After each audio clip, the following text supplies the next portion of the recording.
Welcome back to the channel, folks. It is great to have you guys back once again. In this video, we will be taking a look at my studio space. Probably one of the smallest studios I have ever worked in the world. Probably.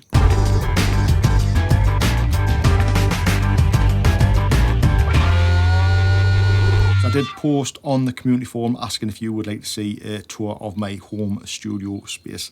This is a tiny room. It's a dark, small, tiny room. I'll pop up the dimensions on the screen. It's my home studio. I use it for obviously shooting YouTube videos, for product photography, for portraits, and for a lot of other things as well. Building for product photography, building for the miniatures I shoot, and preparing stuff for a lot of the photography that I do. So I thought it'd be a good idea to go through all of the aspects of my studio space because it is tiny, it really is. It may not look it, but I do have a few tricks up my sleeve to help make a space look a lot bigger, and I'm going to share that information with you. So hopefully there will be a lot of information you can take away from this and use in your small home studio space. Now I'll probably break this down into 3 videos, I think, because there will be a lot of information to share with you. So we'll probably start the first one with the YouTube shooting. Might as well start somewhere, so we'll start with that. Now, it's not just about obviously my YouTube setup and how it's all lit. I will go through all of that and the gear I'm using, but it's more about the using of the space, especially when I'm shooting BTS. I've shot BTS of obviously products that I've shot. I've shot videos for clients in the small space. I've shot BTS of portraits that I've shot in the small space. And I'll always like to try and make the space look and feel a little bit bigger than it actually is. And there's a few little tricks I do to do that, and I'm going to share that with you guys. So we'll kick it off with how I light and set up and the gear that I'm using to shoot the YouTube talking headshots. Now, I've kind of settled on this angle for the talking headshot section for YouTube for a couple of reasons. One, I want to just walk in, set up and start shooting. And having it set up this way allows me to leave the lights and the microphones and all that kind of thing set up so I can just come in, plonk the camera down and start recording straight away. And it's not in the way when I start shooting for tutorials, photo tutorials, or if I want to shoot some BTS, it's not in the way. Now, not just only shooting in this section, I can quite easily from this point just turn the light, turn the microphone, turn the camera and have 2 different angles straight away. So if I want a different look to the talking headshot section, I'll point it up towards the shelving where I have a lot of my gear set up on there, or if I'm doing say a tutorial, I'll point it down towards the hand painted backdrop, and it's literally just a couple of tweaks of the light and the microphone and a different camera angle without having to set up anything new. So that works really well. So using a small space and getting quick 3 different angles there without having to set up and break gear down is really, really helpful and really, really efficient in a small shooting space. Not only, obviously, is the camera angle important as well. If I'm doing the talking headshot section and I want to kind of throw in a different camera angle, then I will set up on the tripod, probably the Z50, and shoot some B-roll for a different camera angle. And again, that just gives that feel of space within a really tiny, small box. This little table here is from IKEA. This is just attached to my tripod. Again, I don't have the luxury of having a table set up all the time, but this is great if I want to do some quick talking headshots. I can actually boom the Z50 over as well, and I can do a lot of overhead shot on this as well. Also acts as a nice fill light to fill in all the shadows from the one light that I'm using above. It's not ideal, but you do have to make the most of what you have, and I kind of feel over the last few years of working in here, that's exactly what I've done. I've made the use of this tiny, tiny, small space. And the key really is being efficient in using the space, being efficient in using the gear, and making sure you're not leaving stuff set up. You really want the floor space. You want floor space all the time, because when you set up product photography and start shooting product photography, you're bringing in a lot of different light stands, a lot of different lights, and you need to use the space. So space is key in any small area that you're going to be working in. So set design, that was one of the biggest gripes I had in this small space. It is a tiny box. It's such a small, dark, it's so uninspiring, and I had to come up with a way to make it kind of look okay, look better than what it did. I've tried a few different headshot sections, shooting down over, which I quite like that one, but it meant breaking up and breaking down the gear all the time. And eventually I've came up with this headshot section. Now the walls behind me, the feature wall, I've built that. Either side here, this is just laminate flooring, which I've cladded to the walls. It's a quick and easy way to create a feature wall, and it's worked really well. I'm no interior designer by far at all, but because this is just such a small space to use, that's the best I can come up with the time.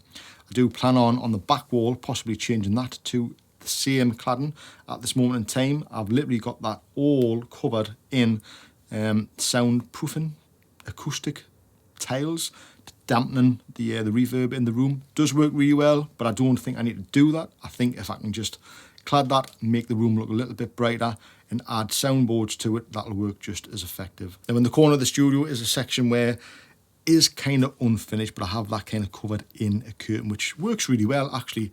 And behind that is all of my storage for a lot of my soft boxes, a lot of the bigger gear I'm using. It's out the way, out of sight, out of mind, and having a curtain pull all the way around it when I have people in here, they don't see none of that mess whatsoever. And if I'm shooting portraits, I also have a big pull down blind which will pull floor to ceiling, and if anybody wants to get changed, they can get changed behind there, quick change. And I'm in the studio section. That actually works super well. I've had quite a few portrait sessions in here where they've wanted to change what they're wearing. They just quickly pull that down, quick change, pull it back up, and we're back shooting straight away. Again, for a small space, it's just about using it as efficiently as you possibly can, and that works super well. So let's talk about the gear that I'm using to shoot the talking headshot section.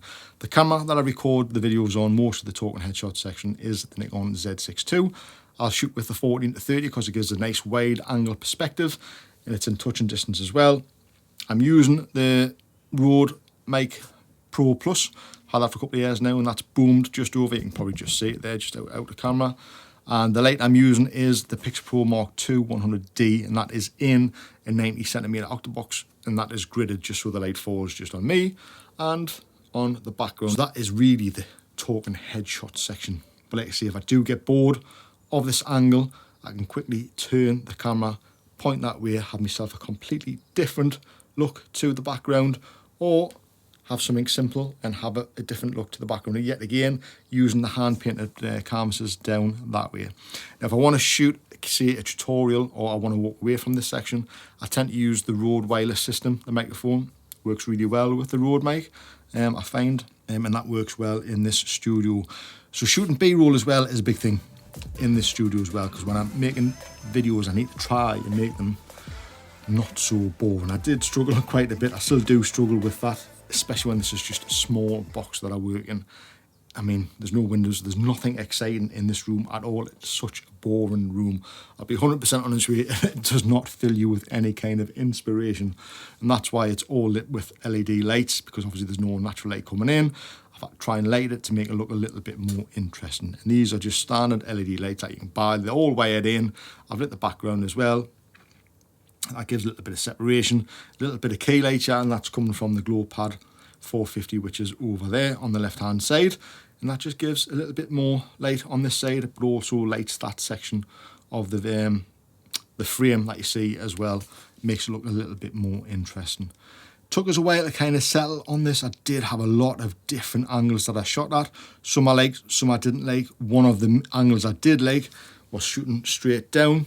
Gave a nice bit of depth. I was shooting on the 18-35 Sigma 1.8 lens, loved that lens. But I did like that angle, but it meant having to keep setting up and breaking down. Setting up and breaking down, that takes time. You've got to be efficient with your time, you've got to be efficient with the space. And now I'm finding that this space that I'm working in now is super efficient. As long as I can tidy straight up after I've shot and I have the floor space, then I can jump straight onto something else.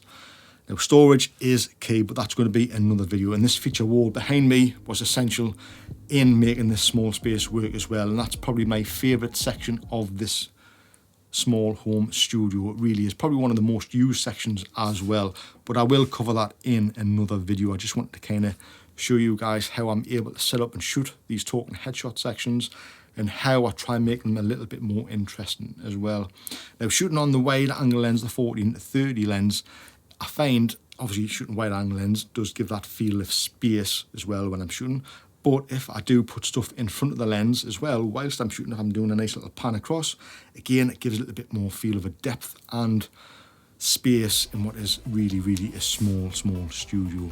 So that's a little key there. If you're shooting wide angle lens, get something in between the lens, just to give that little bit of depth between that and the subject as well. You might not need to, You might not find that that's important. I kind of did. I wanted to kind of make it look pleasing to the eye.